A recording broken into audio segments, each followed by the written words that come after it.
Dear dear dear students, आज जो है मैट्रिक्स का कॉन्सेप्ट पढ़ेंगे, फिर इसके बाद क्वेश्चन लगाएंगे। और ये नेसेसरी है एग्जाम को बूस्ट करने के लिए, क्योंकि 30% जो हमारा जो नंबर बूस्ट होता है वो चैप्टर के की पॉइंट्स या बेसिक पॉइंट्स से ही क्लियर होता है। ठीक है, तो कुछ नोट्स मैंने लिए हैं जिसमें देख रहे हैं कि कॉन्सेप्ट इन्वॉल्व इसमें है। मैं इसमें जो पहले मैट्रिक्स की डिफिनेशन दिया है, तो मैट्रिक्स और पहले समझाते हैं। मैट्रिक्स जहाँ लिखा होता है वो सिंगुलर फॉर्म होता है, और जहाँ मैट्रिसेस लिखा होता है वो मैट्रिसेस MATRICS मैट्रिसेस वो प्लूरल फॉर्म होता है। Matrix means singular form means only one, और यहाँ से वन मोर देन वन होता है। ठीक, ओके। तो पहले इस कॉन्सेप्ट को खत्म करते हैं, फिर आप नेक्स्ट आगे बढ़ते हैं। तो यहाँ मैट्रिक्स पढ़ लीजिए। आ सिस्टम ऑफ एम क्या है? रो है, एन कॉलम है, नंबर ऑफ रियल और कॉन्सेप्ट अरेंजमेंट। तो जो हमारे पास इस प्रकार से फॉर्मेट होता है, इसमें रियल्स और जैसे 2 हो गया, 2 प्लस आई हो गया, दोनों चीजें रियल्स और कॉम्प्लेक्स दोनों भी हो सकती हैं। ठीक है। Arrangement in a rectangular array of m row and n column is called matrix of order m into n. तो m इंटू एन को हम m इंटू एन एक्चुअल में नहीं पढ़ते हैं, इसको पढ़ते हैं m बाई n मैट्रिक्स। तो ये लिखा हुआ m बाई n मैट्रिक्स, और m into matrix written by. तो आप इसको देख लीजिए। फिर नीचे लिखा है टाइप ऑफ मैट्रिक्स। आगे बढ़ेंगे तो टाइप ऑफ मैट्रिक्स में सबसे पहले क्या लिखा है? Row matrix. तो रो मैट्रिक्स मीन्स होता है ओनली वन रो।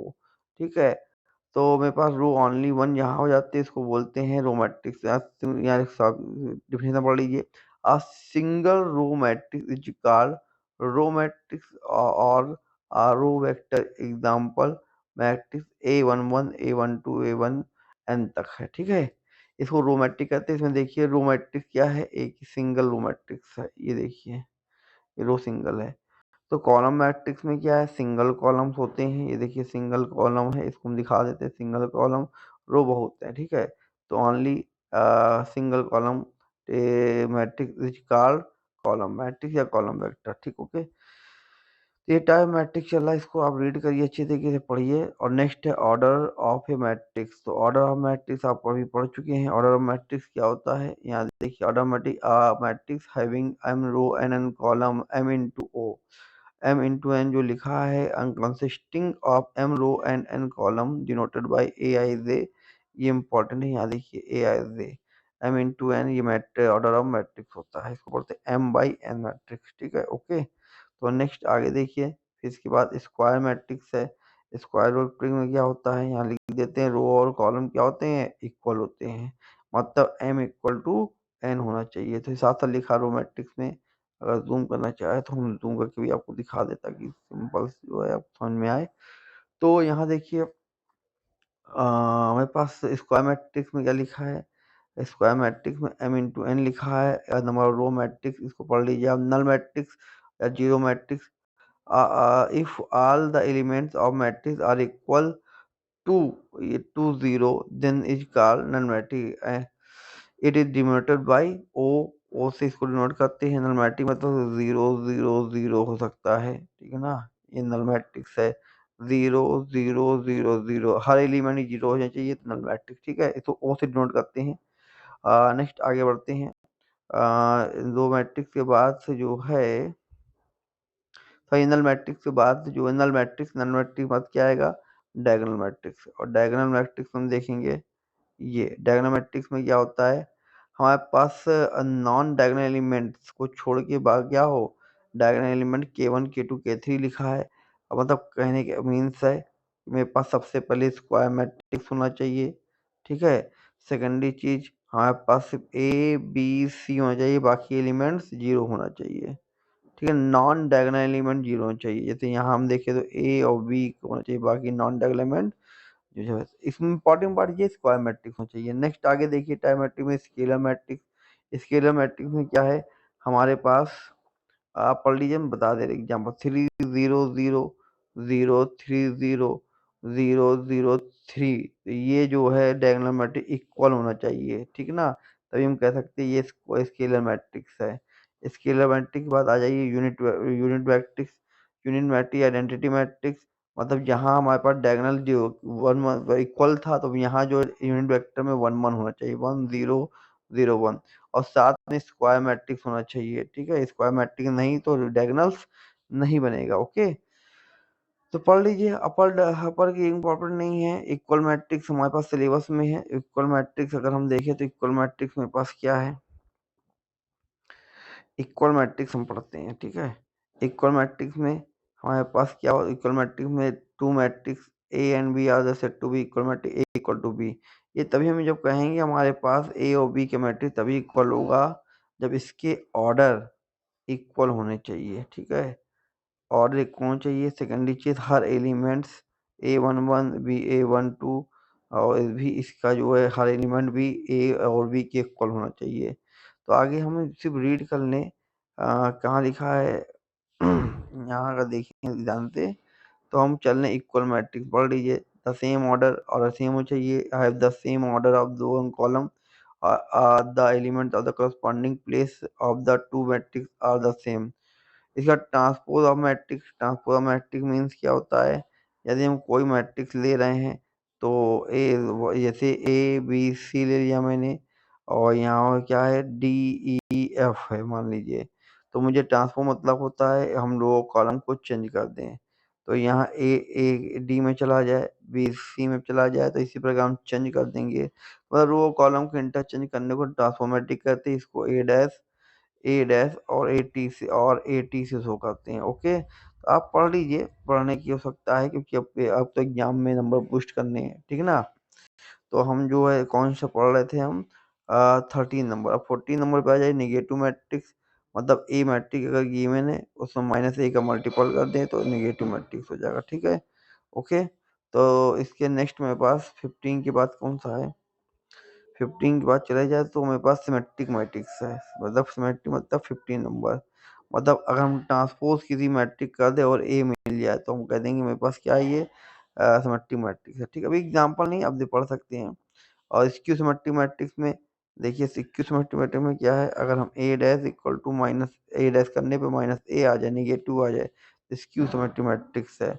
और ये जो एग्जांपल नंबर जो पॉइंट नंबर है वो 16 है। ठीक है, स्क्यू सिमेट्रिक मैट्रिक्स। ठीक है, ये देखिए लिखा हुआ है A dash equal to minus A square matrix is compulsory. ठीक है ना, और 17 नंबर देखिए लिखा for any square matrix A with a real number A plus A dash is symmetric. अगर ए प्लस ए डैश को ऐड कर दें तो सिमेट्रिक मैट्रिक मिलता है। ठीक है ना, अगर ए माइनस ए डैश कर दें तो स्क्यू सिमेट्रिक मैट्रिक मिलता है, आगे लिखा हुआ है। अगर इसको हटा दे तो ये देखिए ए माइनस आगे देखिए सब इस सिलेबस में A minus A dash is skew symmetric matrix. ठीक है, तो नेक्स्ट आगे बढ़ते हैं। ये हो गया 18 नंबर में देखिए point number 18। Point number two, any square matrix can be expressed as the sum of the symmetric matrix and skew matrix. So if A be the square matrix, then we can write A equal to क्या लिख सकते हैं, A equal to half A plus A dash plus half A minus A dash। ये हो गया skew, ये क्या हो गया ए प्लस डैश, क्या हो गया ये सिमेट्रिक मैट्रिक्स और इसकी सिमेट्रिक मैट्रिक्स। अब इनका इसको हम इस फॉर्म में एक एनी मैट्रिक्स को चेंज कर सकते हैं। फिर हमारे पास जो गिवन है 19 नंबर में क्या है, एडिशन ऑफ मैट्रिक्स। तो हम इसको ए प्लस बी से डिफाइन कर सकते हैं एम इंटू एन। अगर एडिशन करना एम इंटू एन दोनों ही इक्वल होना चाहिए। ठीक है, तभी हम ऐड कर पाएंगे। और यहाँ साफ साफ लिखा है स्केलर मल्टीप्लिकेशन मैट्रिक्स में, तुम देख लो क्या लिखा है। तो स्केलर मल्टीप्लिकेशन मैट्रिक्स में क्या है, अगर हम किसी को के में मल्टीपल करें तो सारे ए बी सी है तो हम एक साथ, या सी डी ई ले लें तो हम किस के का हर एलिमेंट में मल्टीपल कर देंगे। ठीक है ना, और हर के मल्टीपल करके इसको लिख देंगे। तो अगर लिखना चाहें तो हम कैसे लिखेंगे, ये के ए हो जाएगा, के बी हो जाएगा और के सी हो जाएगा। मतलब एक में पूरे हर एलिमेंट में मल्टीपल हो जाएगा। ठीक, ओके, एक ही ओके मल्टीप्लिकेशन ऑफ मैट्रिक्स। तो ये इम्पोर्टेंट है आपके लिए। तो product of the two matrix only if number of the column of first matrix, ये लाइन रख लो, ये आता है किसमें, ऑब्जेक्टिव में, is equal to the number of the row of the second matrix. तो पहले का रो और सेकंड का कॉलम। ठीक है, गलत लिखा है, हाँ गलत लिखा है। तो यहाँ पहले का कॉलम लेंगे और सेकंड का रो लेंगे। अगर ये दोनों इक्वल है तभी हम मल्टीप्लिकेशन कर पाएंगे, अदरवाइज मल्टीप्लिकेशन नहीं होगा। ये कहने का मीन्स है। और पॉइंट नंबर 21 है, आप पढ़ लीजिएगा।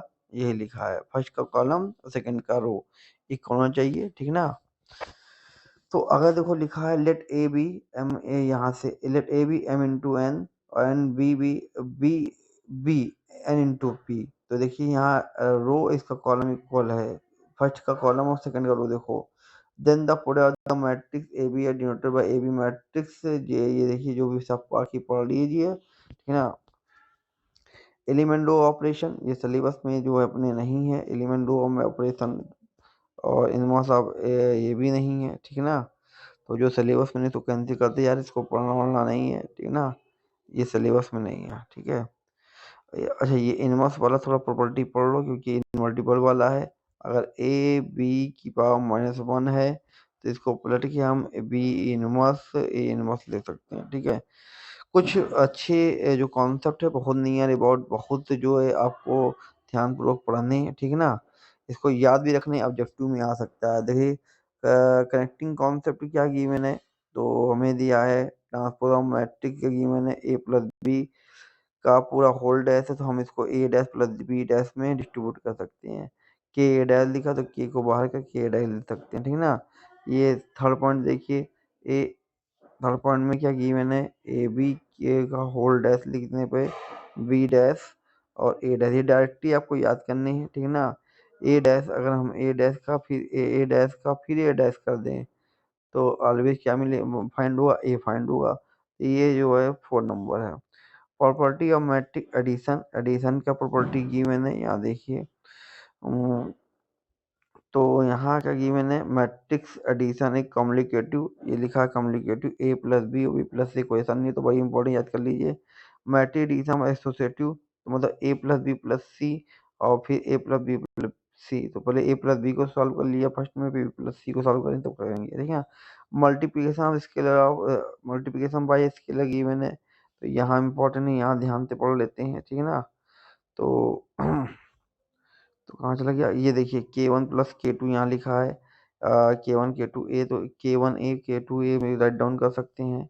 सेकंड देखिए यहाँ सेकंड सेकंड ये मेरे पास K1 plus K1 K2 other scalar A B या मैट्रिक्स, और K1 और K2 लिखा, K1 K2 ए भी कह सकते हैं, ठीक है ना। K प्लस बी लिखा तो K प्लस के बी में डिस्ट्रीब्यूट कर देते, K1 plus K2 equal to ए, तो K1 ए प्लस K2 होता है, ठीक है। Property of the matrix of multiplication, तो ये 5 नंबर देखिए, ये वाला 5 नंबर। तो मल्टीप्लिकेशन देखिए ए बी सी है, तो ए बी सी में भी वर्क कर सकता है ये, मतलब हमारे पास एसोसिएटिव लॉ फॉलो करता है, ठीक है। फिर यहाँ जो है सबसे इम्पोर्टेंट जो है डिस्ट्रीब्यूटिव लॉ में क्या देखो कैसे, A B bracket B plus C, तो ए बी और ए सी में ए बी और ए सी में चला जाएगा, इसको इम्पोर्टेंट है, इसको देख लीजिएगा प्रॉपर्टी। नेक्स्ट आगे बढ़ते हैं, कहाँ बढ़ते हैं हम, थर्ड पॉइंट पर। ए बी कभी भी नॉट इक्वल टू बी होता है, मतलब कि हमारे पास कम्युटेटिव लॉ मल्टीप्लिकेशन फॉलो नहीं करता है, ठीक है। ये कहने का मीन्स है। आइडेंटिटी मीन्स क्या होता है, हम ए में मल्टीपल ये बोल रहा है मल्टीप्लिकेशन हम पढ़ रहे हैं वो भी आइडेंटिटीज। तो आइडेंटिटी मतलब क्या होता है, हम ऐसा मल्टीपल करें जिससे मुझे ए है तो ए ही मिल जाए, तो हम आई आइडेंटिटी मैट्रिक का मल्टीपल कर देंगे, ए फाइंड हो जाएगा। ये ऑब्जेक्टिव में आ जाता है किसका मल्टीपल करें, ठीक है ना। या तो जैसे एडिशन की बात करें कि मुझे ए मिल जाए तो हम नल मैट्रिक्स को ऐड कर देंगे, तो मुझे मैट्रिक्स मिल जाएगा किस पर, एडिशन में, आइडेंटिटी मैट्रिक, ठीक है ना। नेक्स्ट इसके बाद कौन सा पॉइंट्स है, यहाँ हो गया डिस्ट्रीब्यूटिव हो गया तुम्हारा, ये कम्युनिटी लॉ भी हो गया, एग्जिस्टेंस मल्टीपल आइडेंटिटी भी बता दिया मैंने। इसके बाद एन इंटू स्क्वायर मैट्रिक्स, तो हाँ ये वाला बहुत इंपॉर्टेंट है, बोर्ड ने पूछता, बहुत इंपॉर्टेंट, बहुत नेसेसरी याद करना है क्योंकि हर जगह यूज होगा ये वाला। मतलब कह रहा है ए ज्वाइन ए ब्रैकेट में, यहाँ देखो लिखा हुआ है ज्वाइन है, फिर पोजीशन को चेंज कर दिया है, फिर ज्वाइंट ए फिर डॉट ए, मोड ए मिल जाता, ठीक है। Next 7 point, only square matrix can be inverse, ठीक है बिल्कुल सही है। The matrix B equal to A inverse can will also the square matrix in same order of N, तो ये भी देखिए B equal to A minus A होगा, ठीक है ना। तो अब यहाँ से थोड़ा-सा अगर ध्यान दें तो क्या कह रहा है, B equal to A inverse होगा, ठीक है? ये कह रहा है। और the square matrix A is said to be invertible matrix A inverse, अगर इनवर्टिबल मैट्रिक्स है तो A equal to A inverse हुआ, ठीक है? Every invertible matrix possesses a unique universe. देखिए इतने पॉइंट जो है इम्पोर्टेंट पॉइंट लिखे हुए हैं, इसको ध्यान से आप पढ़िए। सारी चीज़ें सिलेबस में नहीं वो बता दिया, वो कट कर दिया था। टाइप ऑफ मैट्रिक्स इतना है, ठीक है ना? ये टाइप्स ऑफ मैट्रिक्स है, इसको ध्यान से पढ़िए और आपका कॉन्सेप्ट क्लियर हो जाएगा और देन आप स्टार्ट कर दीजिए सिंपल पेपर या आप बुक स्टार्ट कर इससे बाहर सिलेबस में नहीं है। जो सिलेबस से बाहर था मैंने इसको कट कर दिया है, जैसे हमारे पास ऑपरेशन, ये ऑपरेशन सिलेबस में नहीं था, साथ में एलिमेंट ऑपरेशन सिलेबस में नहीं है। तो इतना जो है 22, 23, 24, 25 सिलेबस में नहीं है। आप इसको ध्यान से पढ़िए। अगर समझ में ना आए हमें जो है लाइक करके, शेयर करके, कमेंट करके बताइएगा ताकि हम इसको और अच्छी तरीके से इम्प्रूवमेंट कर सकें। Thank you very much.